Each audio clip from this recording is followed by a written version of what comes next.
Patrick Henningsen talks on today's News Talk Radio, TNT. All right, welcome back, ladies and gentlemen. We're still in hour number one of this live broadcast. I'm Patrick Henningsen, your host. Thank you for rejoining us. Right now, let's speak to TNT's political editor, Basil Valentine. Basil, great to have you with us. Heady conversation with independent journalist Trish Wood about the real decrepit and disappointing state of American politics. This display from last week of Joe Biden really just showing what we all suspected and knew and were very aware of, but the left wing and mainstream media didn't want to admit it. Now, for some reason, this seems to be like the ultimate setup. And now everyone's talking about how to get rid of him, who to replace him with. It's kind of late in the game, though, isn't it, Basil? Extremely late, Patrick, and only the 25th Amendment, with Joe actually voluntarily resigning the presidency while still in office, would enable Kamala Harris to then use the campaign funds he's already raised, some $300 million. Otherwise, if he simply decides he's going to stay on until the inauguration of the new president in January 2025, then the incoming candidate has to start from scratch. He can't inherit Biden's war chest. So that's just one of the many kinks in the hose, as it were, that prevent a smooth transition. And if they do that, that means then that Kamala is automatically pretty much the candidate. Now, at the moment in Washington, they're saying she is the heir presumptive. She's far and away the most likely person to pick up the mantle, not least because of the Democratic Party's obsession with identity politics and the optics of parachuting in a white man over the head of a brown woman. Well, we can't have that, even if she is, as Donald Trump said, pathetic.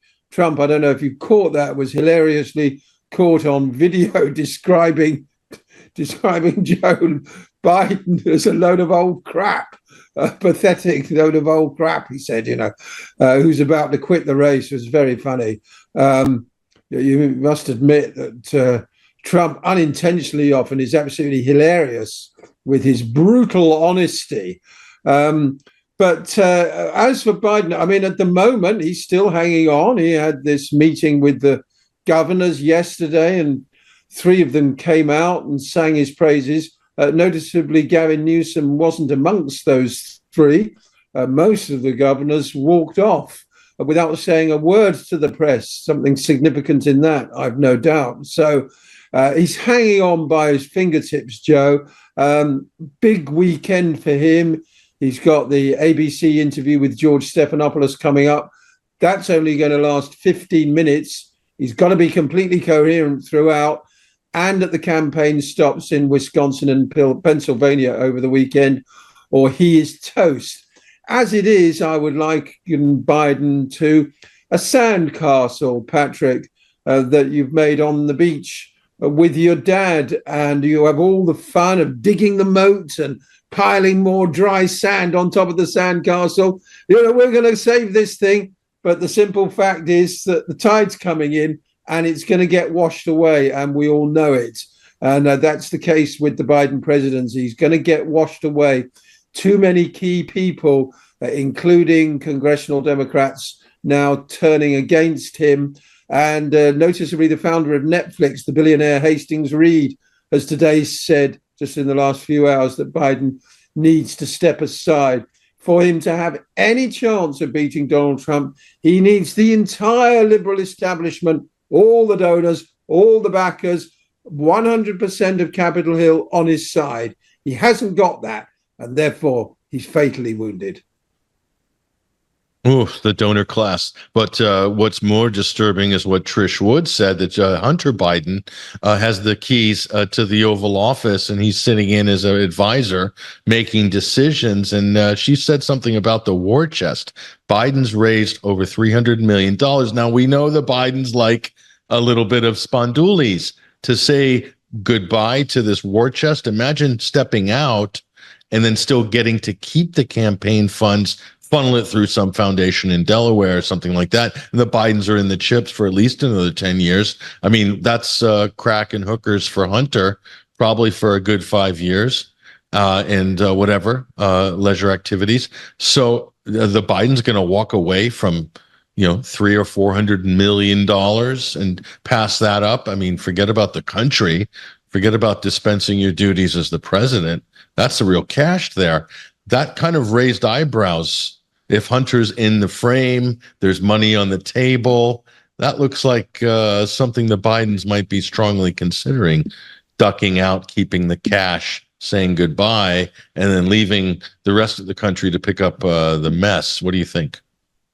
Well, do you remember John Kerry was allowed to keep quite a bit of his campaign contributions in 2004? People said in a rather dirty deal to agree not to challenge the result of that stolen election. Do you remember that, Patrick? Yep. Interesting how that works out. Yes. Could we see something different? Something similar here? Numbers wise, Harris fares little better than Joe Biden, who dropped to 43 to 46, 49 against Trump. Several points behind, and Harris does little better. None of the prospective Democratic candidates show any kind of a clear lead over Donald Trump in the polling. So the Democrats have put themselves between a rock and a very, very hard place. There's no doubt, as you say, the Bidens enjoy the trappings of power and statehood and the luxury that goes with it. And yes, Hunter is apparently right at the center of the kitchen cabinet, along with Dr. Jill, of course, Valerie Biden, Joe's sister, and one or two other key people like Ron Klein and Ted Kaufman circling the wagons in the White House, but the loyalists are starting to thin out elsewhere. Crucially, the big three beasts, Chuck Schumer, Nancy Pelosi, and Barack Obama, it only needs one of them to turn against him and he's toast. He may well be toast anyway, frankly.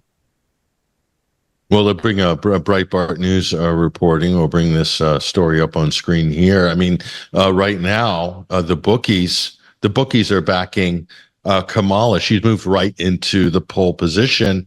So she wasn't there, though. It was really, everyone was talking about Michelle Obama, Gavin Newsom's, but now it's the Vice President, Kamala Harris, massively unpopular, even with Democrats. A lot of people don't like her. She's very annoying to other people in the party.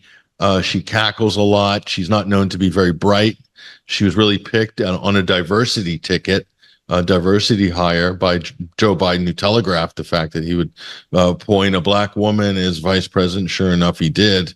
It's an awfully short list to choose from. And here she is, just a heartbeat away, no pun intended, from power here, potentially. What do you think about this, and how would she fare in a head-to-head against the Orange Man? Well, she'd have obviously the entire liberal corporate media establishment on her side, bigging her up and papering over the cracks. Worth remembering that back in the 2020 primaries, she was eviscerated by Tulsi Gabbard and withdrew from the race before a single vote had been cast because she basically didn't have any support at all. None.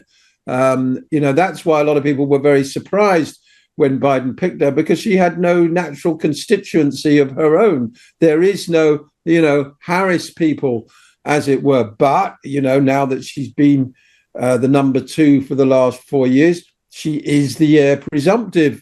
And of course, as you say, she's the right sex and the right color.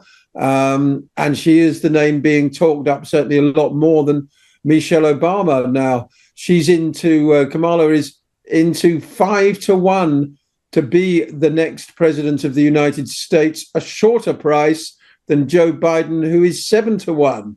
So they've switched positions. Wow. And Biden's position has weakened dramatically over the last 72 hours. It was still holding up in the immediate aftermath of the debate. He was still, very much odds on to be the candidate. According to that betting, people aren't even expecting him to be the nominee anymore.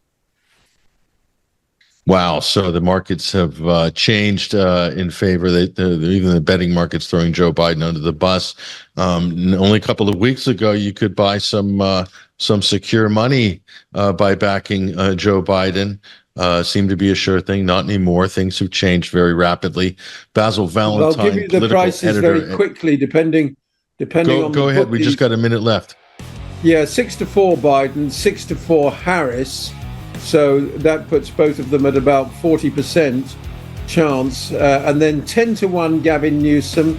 Michelle Obama is blue across the board on odds checker. That means there's money for her into 13-2, just 6.5-1, with Gretchen Whitmer and Hillary Clinton both friendless in the betting, along with everyone else. I was hoping it might be Andy Bashar. Editorials in the Daily Telegraph bigging up Michelle Obama. Frankly, it's only a matter of time, I think, before Joe is forced to throw in the towel. Well, there it is. We'll see how those odds hold up next week. Basil Valentine, excellent analysis as always. Political editor for TNT. Thanks for joining us this week.